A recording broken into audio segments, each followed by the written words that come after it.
Hello everyone, welcome back to the YouTube channel entrance वाला और @doctor Alam. I am Mohammad Uvais Alam, second year MBBS student at government medical college Fatehpur. तो अभी जो है इस वीडियो में मैं आपको बताने वाला हूं जो महाराष्ट्र का नया नोटिफिकेशन आया है आयुष काउंसलिंग की डेट्स को लेकर। तो उसमें काफ़ी क्वेरी प्रीवियस वीडियो में स्टूडेंट्स की आई थी, जिसमें क्योंकि कुछ प्रीवियस रूल्स से रिलेशन में इन्होंने लिख दिया है कि जो ब्राउशर आया था पहले उसमें जो रूल्स एंड रेगुलेशंस थे फर्स्ट, सेकंड और थर्ड राउंड के, तो उस वीडियो में मैंने उस टाइम पर रूल्स एंड रेगुलेशंस जो राउंड वाइज थे वो नहीं बताए थे। तो इस वीडियो में मैं उन रूल्स एंड रेगुलेशंस को भी कवर कर दूंगा, तब इसको समझने में थोड़ी आसानी होगी। तो वीडियो थोड़ी लंबी हो सकती है, इसलिए लास्ट तक ज़रूर देखना, क्योंकि इसमें जो रूल्स हैं वो ब्राउशर से लेकर मैं आपको दिखा दूँगा। तो ये अगर इसकी डेट की बात की जाए तो कल 24 अगस्त को ये नोटिफिकेशन आया था, ऑफिशियली वेबसाइट पर अवेलेबल है। तो जिन स्टूडेंट को नहीं पता है उनके लिए बता दूं मैं ऑलरेडी कि महाराष्ट्र के अंदर जो MBBS और BDS का जो ग्रुप ए के अंदर आता है, ऑलरेडी फर्स्ट राउंड कंप्लीट हो चुका है, सेकंड राउंड चल रहा है अभी। और जो ग्रुप बी है उसके अंदर आता है BAMS, BOMS and BHMS course के लिए। और जो ग्रुप सी है उसमें BPTH, BOTH, BA SLP, BP and O only, ये ग्रुप सी के अंदर आता है।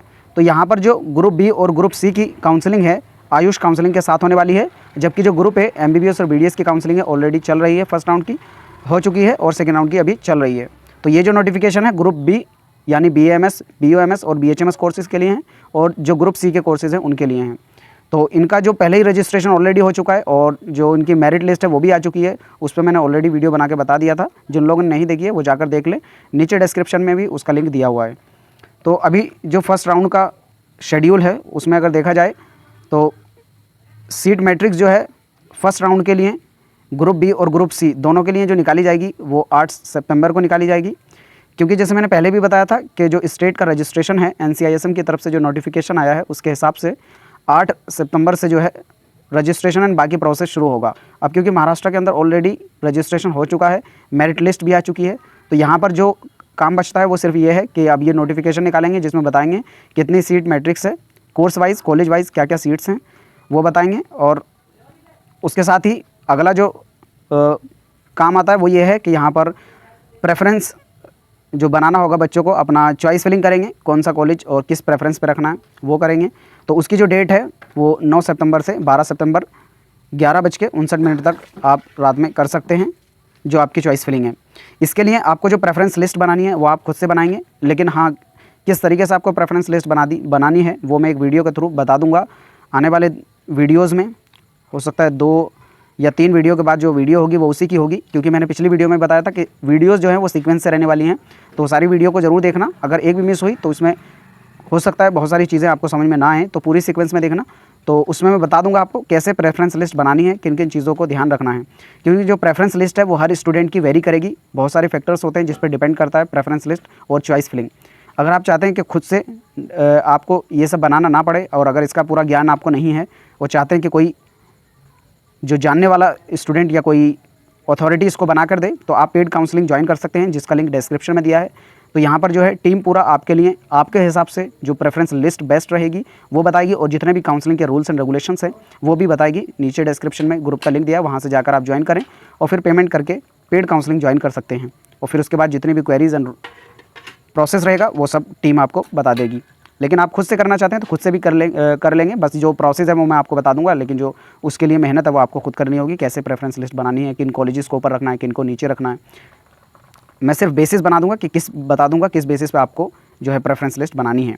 उसके बाद जो डिक्लेरेशन ऑफ रिज़ल्ट है राउंड 1 का, तो दोनों ही बी और सी ग्रुप का जो रिज़ल्ट है वो 14 सितंबर को रिलीज़ हो जाएगा। सारी चीज़ें उसी हिसाब से हो रही हैं जिस हिसाब से NCISM का नोटिफिकेशन आया है, क्योंकि कोई भी स्टेट जो है आगे पीछे नहीं कर सकता है। जो रूल्स NCISM ने निकाल दिए वो फाइनल है। उसके बाद रिज़ल्ट आने के बाद जो है फिज़िकल ज्वाइनिंग जो होगी स्टूडेंट की कॉलेज में with all original document and requisite fees by DD और चेक, मतलब जो भी आपको कॉलेज की फ़ीस जमा करनी होगी, आपको पता होगा एडमिशन के टाइम पर ही जमा होती है। DD की फॉर्म में भी हो सकती है, चेक की फॉर्म में भी हो सकती है।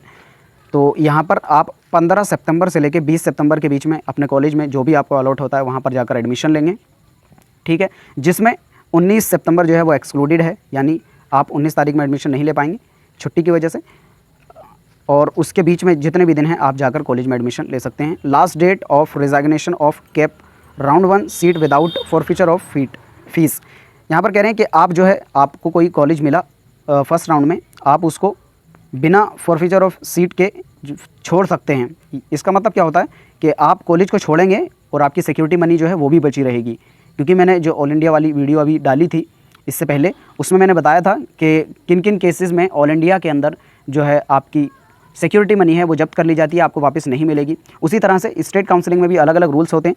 तो यहाँ पर भी मैं आपको दिखा दूंगा अभी जो ब्राउशर है उसमें क्या रूल्स एंड रेगुलेशंस हैं, किन केसेस में आपकी जो है फ़ीस जो है जब्त कर ली जाएगी। तो यहाँ पर कह रहे हैं कि अगर आप 29 सितंबर से पहले 5:30 PM से पहले अगर आप रिज़ाइनेशन दे देते हैं तो आपकी जो है सिक्योरिटी मनी बची रहेगी और आप अगले राउंड में भी जा सकते हैं। Candidate should refer to information brochure for rules regarding forfeiture of fees and eligibility for CAP 2। अब यहाँ पर कह रहे हैं, अब इन पॉइंटों में सबसे ज़्यादा दिक्कत स्टूडेंट्स को आ रही थी कि क्या रूल्स हैं। तो ये सारे रूल्स जो हैं मैं ब्रोशर के थ्रू आपको दिखा देता हूँ कि राउंड 1 के क्या रूल्स थे, राउंड 2 के क्या रूल्स थे। यहाँ पर पहले राउंड 1 के जो रूल्स हैं वो आपको बता देता हूँ। If the candidate join his or her round 1 seat and wants to upgrade his her allotted seat, then he or she shall not fill a status retention form and will have to fill fresh choices for round 2। यहाँ पर क्या कह रहे हैं कि अगर किसी को फर्स्ट राउंड में कोई कॉलेज अलॉट हुआ, उसने जाकर एडमिशन लिया, तो एडमिशन के बाद यहाँ पर क्या करना होगा, उस स्टूडेंट को अगर वहाँ पर वो अपग्रेडेशन नहीं करना चाहता है तो स्टेटस रिटेंशन का एक फॉर्म होता है, वो स्टूडेंट नहीं भरेगा अगर अपग्रेडेशन करना चाहता है तो। लेकिन अगर ये चाहता है कि अगली किसी भी काउंसलिंग में वो पार्टिसिपेट ना करे, जो कॉलेज उसको मिला है वही फाइनल रहे और उसी में पढ़ना चाहता है, तो फिर क्या करेगा, वो स्टेटस रिटेंशन का फॉर्म भर देगा। इस फॉर्म को भरने के बाद आप अगले किसी भी राउंड में काउंसलिंग के पार्टिसिपेट नहीं कर पाएंगे। लेकिन अगर इस फॉर्म को नहीं भरते हैं तब आप अगले राउंड के लिए एलिजिबल हैं, यानी आप अपग्रेडेशन करना चाहें तो कर सकते हैं, जिसमें कुछ नहीं करना होगा, आपको सिर्फ और सिर्फ चॉइस फिलिंग करनी होगी। अगला जो पॉइंट है, if a candidate joins and is satisfied with the seat allotted in the round 1 is not willing for upgradation in round 2, he और she can fill status retention form. यहाँ तक इन्होंने यही बताया कि अगर किसी को फर्स्ट राउंड में सीट मिली और वो अपग्रेडेशन नहीं करना चाहता है तो वो स्टेटस रिटेंशन का फॉर्म भर देगा। सच candidate will not be consider for any of the further round. और ऐसे स्टूडेंट जो है अगले किसी भी काउंसलिंग के राउंड में पार्टिसिपेट नहीं कर पाएंगे क्योंकि वो ऑलरेडी स्टेटस रिटेंशन का फॉर्म भर चुके होंगे।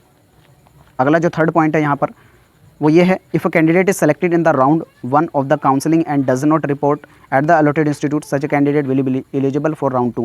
अगर किसी को मान लो फर्स्ट राउंड में कोई सीट अलॉट हुई महाराष्ट्र स्टेट के अंदर और वो क्या करता है कि कॉलेज में जाके अलॉट नहीं करता है, तो उस केस में जो स्टूडेंट है वो राउंड 2 के लिए एलिजिबल रहेगा। नए रजिस्ट्रेशन करने की कोई भी ज़रूरत नहीं है क्योंकि ऑलरेडी अगर कर चुका है तब। Such a candidate may participate again in the round 2 after logging in with their earlier registration and his her selection round 1 is stand cancelled।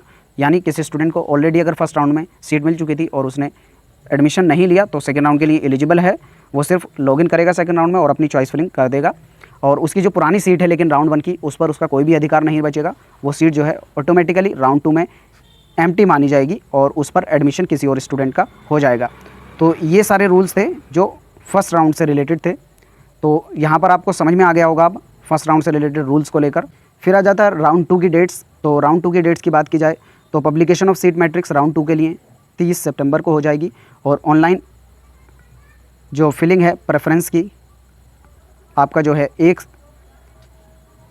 अक्टूबर से लेकर 3 अक्टूबर तक आप कर पाएंगे।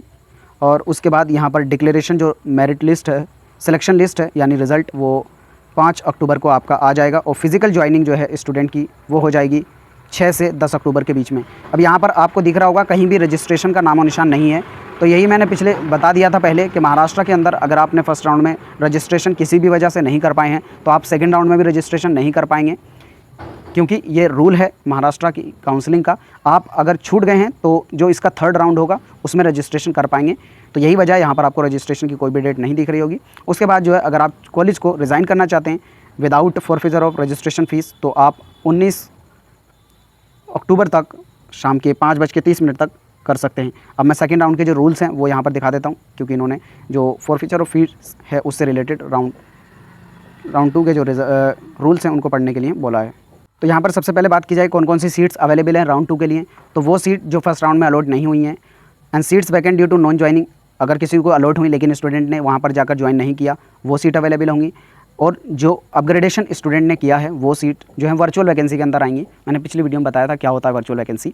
उसके बाद आता है following type of candidate are eligible for seat allotment in the round 2। तो कह रहे हैं इन स्टूडेंट को जो है राउंड 2 के अंदर सीट मिल सकती है। कौन कौन से स्टूडेंट हैं? Registered candidate who did not get in the round 1, यानी अगर किसी ने रजिस्ट्रेशन किया लेकिन राउंड 1 में नहीं मिला।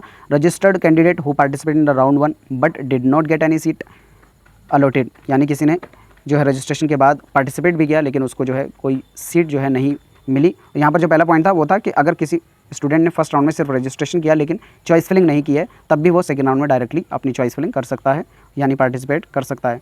फिर जो अगला पॉइंट आता है, registered candidate whose seat allotted in round 1 got cancelled due to any reason, document verification या किसी और रीज़न की वजह से अगर किसी स्टूडेंट की जो है फर्स्ट राउंड में एडमिशन प्रोसेस नहीं हो पाया तो सेकेंड राउंड में वो अपना प्रोसेस कंप्लीट कर सकता है, यानी अप्लाई कर सकता है सेकंड राउंड में। कैंडिडेट हु हैव रिपोर्टेड और joined at allotted institute during the joining period of round 1 and did not fill status retention form, यानी जिन स्टूडेंट ने स्टेटस रिटेंशन फॉर्म नहीं भरा है, यानी वो अपग्रेडेशन करना चाहते थे, तो वो स्टूडेंट यहाँ पर अप्लाई कर सकते हैं। And candidate who does not join the allotted seat during round 1, यानी किसी को सीट मिली लेकिन उसने फर्स्ट राउंड में ज्वाइन नहीं की, वो भी यहाँ पर पार्टिसिपेट कर सकते हैं। उसके साथ ही candidate who has joined and resigned up to the last date of joining of round 1, यानी वो कैंडिडेट जिनको मतलब लास्ट डेट ऑफ जो ज्वाइनिंग थी तब तक ज्वाइन कर लिए एंड ज्वाइनिंग के बाद जो लास्ट डेट थी रिज़ाइनिंग की वो उसी पीरियड के अंदर रिज़ाइन भी कर दिए अपने कॉलेज लेने के बाद, वो भी यहाँ पर एलिजिबल रहेंगे। अगला जो पॉइंट है वो ये है चॉइस फिलिंग को लेकर कि जितने भी स्टूडेंट हैं जिन्होंने फर्स्ट राउंड में की थी तो उनकी जो चॉइस फिलिंग है वो ऑलरेडी नल एंड वॉइड मानी जाएगी फर्स्ट राउंड वाली। आपको दोबारा से अपनी चॉइस फिलिंग राउंड 2 के लिए करनी होगी, उसी के बेस पर आपका अलॉटमेंट किया जाएगा। तो आगे मैं आपको यहाँ पर दिखा देता हूँ कि किन किन केसेस में आपको जो है रजिस्ट्रेशन दोबारा करना होगा थर्ड राउंड के अंदर। जैसे मैं ऑलरेडी बता चुका था कि अगर आपको महाराष्ट्र में पार्टिसिपेट करना है तो रजिस्ट्रेशन के 2 चांसेस मिलते हैं। पहला आप फर्स्ट राउंड में कर सकते हैं और दूसरा आप थर्ड राउंड में रजिस्ट्रेशन कर सकते हैं। तो किन किन केसेस में आपने अगर फर्स्ट राउंड में रजिस्ट्रेशन कर चुके थे पहले ही लेकिन आपका जो रजिस्ट्रेशन वो कैंसिल कर दिया जाएगा, दोबारा से आपको करना होगा, वो केसेस ये हैं, आप इनको पढ़ लें। 3 केस हैं। पहला केस ये है, candidate allotted a seat in round 2 and does not report at allotted college to complete the admission process, यानी किसी को राउंड 1 में कॉलेज मिल गया लेकिन उसने जाकर एडमिशन उस सीट पर नहीं लिया, तो उसका जो दोबारा से अगर पार्टिसिपेट करना चाहता है काउंसलिंग में तो दोबारा रजिस्ट्रेशन करना होगा और उसकी फ़ी पेमेंट करना होगा। और उसके बाद जो दूसरा केस है वो है candidate who have resigned up to round 2 after joining including the candidate who have filled SRF in round 1, यानी ऐसे स्टूडेंट जिन्होंने राउंड 2 तक कॉलेज को ज्वाइन करने के बाद रिज़ाइन कर दिया।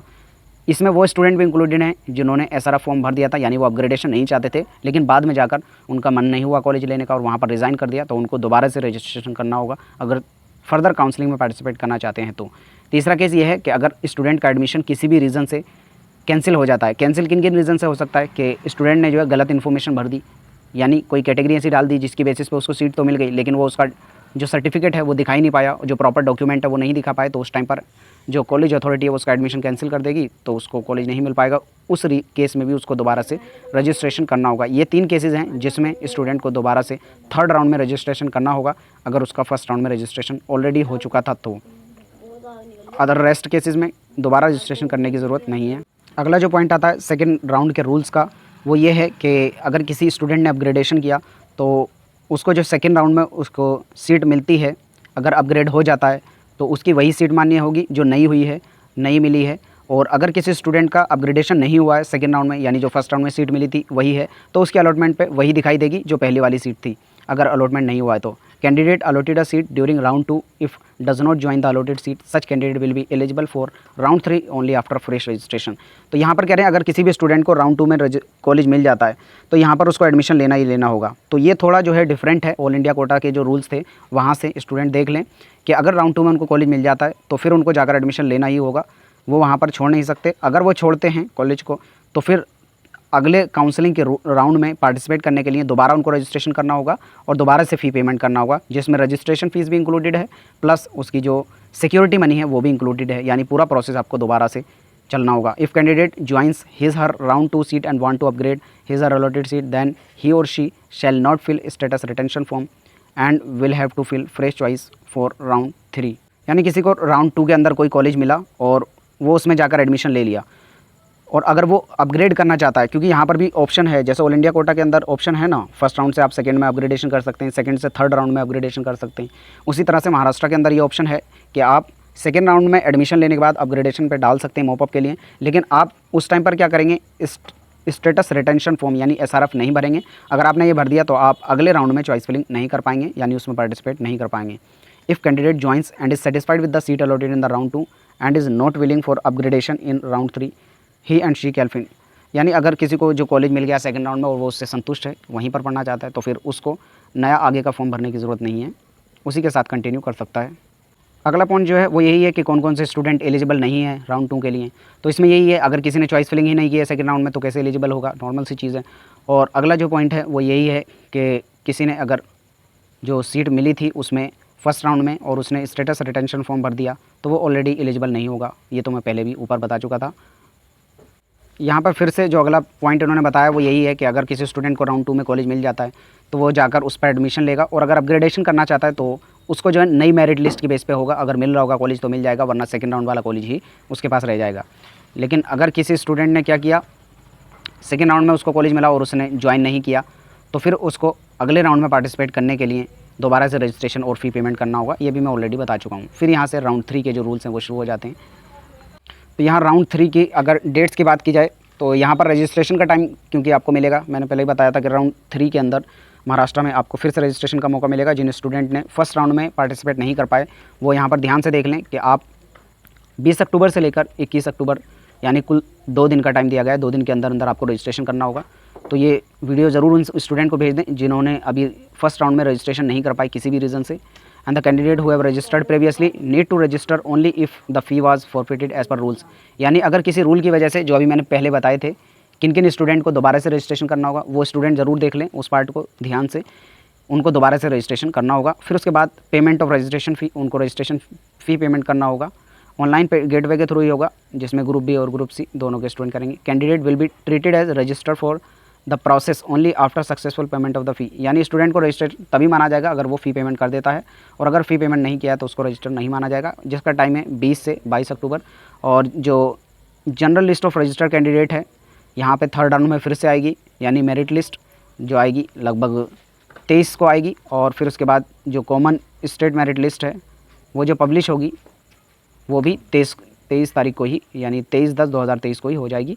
और सीट मैट्रिक्स जो है आपकी 21/10/2023 को आ जाएगी। और उसके बाद आप चॉइस फिलिंग करेंगे जिसका टाइम है 23 और 24/10/2023 11:59 तक आप कर पाएंगे। फिर उसके बाद जो सिलेक्शन लिस्ट है यानी जो उसका रिज़ल्ट है फिर 26/10/2023 को आएगा, और आप फिज़िकल ज्वाइनिंग कर सकते हैं 27 से लेकर 30 तक। और इसके बाद जो रूल्स हैं वो यहाँ पर इन्होंने पढ़ने के लिए बताए हैं राउंड 3 के। यहाँ राउंड 3 के रूल्स की बात की जाए तो यहाँ पर जो सीट्स अवेलेबल होंगी राउंड 3 के लिए वो होंगी जो सेकंड राउंड में अलॉट नहीं हुई हैं, या फिर अगर किसी को पहले ही फर्स्ट या सेकंड राउंड में सीट अलॉट हुई लेकिन उन्होंने एडमिशन नहीं लिया या फिर कैंसिल करा दिया या फिर ज्वाइन नहीं किया किसी भी केस में, तो वो जो खाली सीट्स होंगी उन पर यहाँ पर अलॉटमेंट होगा राउंड 3 के अंदर। Following type of candidate are eligible for seat allotment in round 3। वो स्टूडेंट रजिस्टर कर सकते हैं कौन कौन, जिनको the register candidate who did not fill choices in the round 1 and round 3, तो जिन्होंने फर्स्ट और सेकेंड राउंड में पहले चॉइस फिलिंग नहीं की थी वो डायरेक्ट मॉपअप में यानी थर्ड राउंड में कर सकते हैं। And the candidate who are joined in round 2 but did not fill status retention form, यानी किसी को सेकंड राउंड में कोई कॉलेज मिला और उसने स्टेटस रिटेंशन फॉर्म नहीं भरा। And the candidate registered candidate who participated in the round 1 and round 2 but not get any seat allotted in the round 1 round 2, यानी किसी को फर्स्ट और सेकंड राउंड में कोई भी सीट नहीं मिली तब भी एलिजिबल रहेगा candidate who have registered in the round 3, और वो स्टूडेंट जो डायरेक्टली थर्ड राउंड में रजिस्टर करे हैं। The candidate will have to fill fresh preference, यहाँ पर ध्यान दें आपको फिर से अपना चॉइस फिलिंग जो है दोबारा करनी होगी, पहली वाली मान्य नहीं होगी। कौन कौन स्टूडेंट एलिजिबल नहीं होंगे, वो स्टूडेंट जिन्होंने सेकंड राउंड में कॉलेज लिया लेकिन स्टेटस रिटेंशन फॉर्म भर दिया, यानी वो खुद से विलिंग फॉर्म भर दिए कि आगे पार्टिसिपेट नहीं करना चाहते हैं। And the candidate who have joined seat in round 1 and round 2 and allotted a seat in round 3 of all India quota, यानी कि ऐसा स्टूडेंट जिसने ऑल इंडिया कोटा से फर्स्ट राउंड सेकंड राउंड या फिर थर्ड राउंड में उसको seat मिल गई तब भी वो यहाँ पर पार्टिसिपेट नहीं कर पाएगा। After the allotment of seat in round 3 the candidate will not be eligible to participate in further round of the state counselling. ये कह रहे हैं कोई भी थर्ड राउंड में यहाँ पर पार्टिसिपेट करने के बाद किसी भी राउंड में एलिजिबल नहीं रहेगा आने वाले। फिर उसके बाद आता है थर्ड राउंड के बाद स्टे वैकेंसी राउंड। तो स्टे वैकेंसी राउंड तभी होगा अगर यहाँ पर जो सीट्स है वैकेंट बच जाती हैं, तो अगर बचेंगी तब होगा स्टेट वैकेंसी राउंड, अदरवाइज़ यहाँ पर उसका कोई प्रावधान नहीं है। अगला जो नीचे पॉइंट दिए हैं, the candidate should ascertain there eligibility for each round, यानी जो ब्राउशर में रूल्स हैं उनको जाकर आप पढ़ सकते हैं। और फिर आगे जो इन्होंने बताया वो यही है कि स्टेटस रिटेंशन फॉर्म भरना एक जो कैंडिडेट है उसकी चॉइस है, वो चाहे तो भर सकता है चाहे तो नहीं भरे, ये उस पर डिपेंड करता है। लेकिन एक बार अगर भर दिया तो उसको वापस नहीं किया जा सकता। तो अगर मुझसे लेंगे तो पर्सनल एडवाइस मैं तो यही दूंगा कि आप स्टेटस रिटेंशन फॉर्म ना भरें। अगर आपका मन हो तो चॉइस फिलिंग करें, ना मन हो तो ना करें, उसमें कोई ज़बरदस्ती आपसे चॉइस फिलिंग भी नहीं करवाएगा। And the candidate of CAP 1 if fail to resign before will be considered as a part of CAP 2 and the rules will be applied accordingly. यानी अगर कोई 29/9/2023 तक किसी को फर्स्ट राउंड की यानी सीट मिली, उसने जाकर एडमिशन लिया, उसके बाद अगर इस डेट तक रिज़ाइन कर देता है तब तो ठीक है, लेकिन अगर वो रिज़ाइन नहीं करता है तो उसको सेकेंड राउंड का पार्ट माना जाएगा। सेकेंड राउंड का पार्ट माना जाएगा मतलब अगर वो उसके बाद रिज़ाइन करता है तो फिर उसको थर्ड राउंड में फिर से रजिस्ट्रेशन करना होगा। वही रूल्स उसके लिए अप्लाई होंगे जो मैंने पहले बताए एक सेकेंड राउंड के स्टूडेंट के लिए अप्लाई किए जाते हैं। तो यही बात उन्होंने ऊपर बताई थी कि अगर कोई इस डेट के बाद रिज़ाइन करेगा तो उस पर जो है सेकेंड राउंड के रूल्स अप्लाई किए जाएंगे। No resignation will be allowed after 19/10/2023। तो 19/10/2023 के बाद कोई भी रिज़ाइनेशन नहीं कर पाएगा student. And the fee payment through cheque is allowed on Sunday and bank holiday, यानी चेक के थ्रू आप संडे और बैंक हॉलीडे में कर सकते हैं। अगर कोई भी हॉलीडे है बैंक की जिसमें आप अपना काम नहीं कर पाएंगे तो एडमिशन के लिए आप ये सब कर सकते हैं, चेक दे सकते हैं। लेकिन आपको चेक को रिप्लेस करना होगा डीडी के थ्रू, जैसे ही अगले दिन बैंक खुलेगी तभी आपका जो एडमिशन प्रोसेस है कंप्लीट होगा। तो यहाँ पर ये पूरा नोटिफिकेशन था और इसके अंदर जो भी रूल्स एंड रेगुलेशंस थे उसको मैंने कवर करने की कोशिश की। इसके अलावा भी आपका कोई डाउट है तो नीचे कमेंट बॉक्स में ज़रूर बताएं, मैं उसको ज़रूर रिप्लाई करने की कोशिश करूँगा। तब तक के लिए चैनल को सब्सक्राइब करें, वीडियो को लाइक करें। Thank you.